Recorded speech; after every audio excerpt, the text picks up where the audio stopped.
时报》星期六报道说，从中国共产党内部泄露出来的400多页的秘密文件显示，中共领袖习近平主导了对信奉伊斯兰教的维吾尔和其他少数民族的镇压。目前，据悉有上百万穆斯林被关押在东突厥斯坦的集中营里。文件显示，习近平号召要动用专政机关对恐怖主义、渗透和分裂主义展开全面斗争，绝不姑息。一名中国科学家在法庭上认罪，承认窃取了石油公司的商业秘密。这是中国公民和华裔学者大量盗窃西方技术和侵犯西方的知识产权的又一例证。这名中国科学家叫谭红进，拥有美国绿卡，曾经在飞利浦斯66石油公司从事下一代电池技术的研发工作。去年12月，飞利浦斯66石油公司打电话给联邦调查局，向他们报告该公司的商业秘密被窃。恰在此时，谭红进说他要回中国。美国司法部在一份声明说，谭红进窃取了价值超过10亿美元的有关生产下游能源市场产品的信息。尽管中国在“一带一路”上采取的措施受到了实现投资国家政府的欢迎，但西方媒体对北京政府采取的措施仍然保持怀疑态度。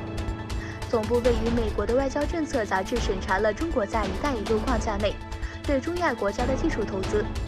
根据消息，中国的面部检查系统已在该地区的周边国家普遍，而中亚国家利用这些投资来控制其社区。据消息称，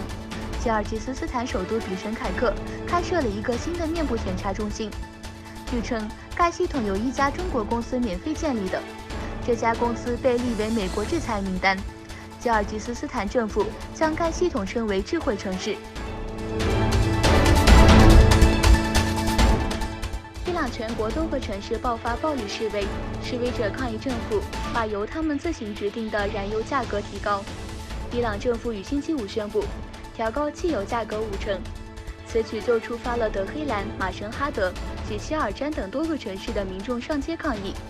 示威者以汽车堵塞交通，又与警察冲突，部分人企图纵火焚烧燃油储存设施，但被警方制止。威尼斯遭遇半世纪以来最严重水灾，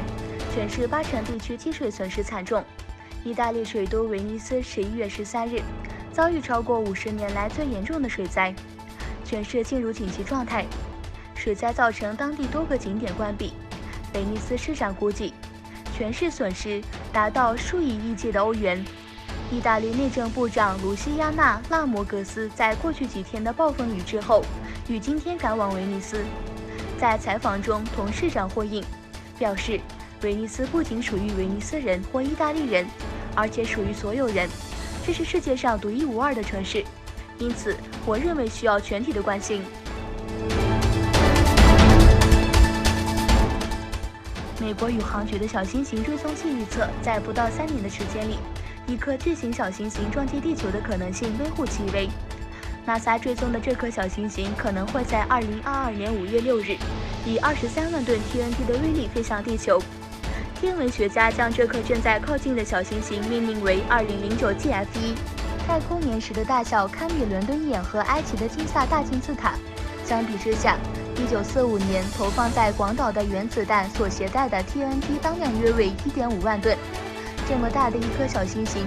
如果撞击地球，很可能足以毁灭地球表面的一个大城市。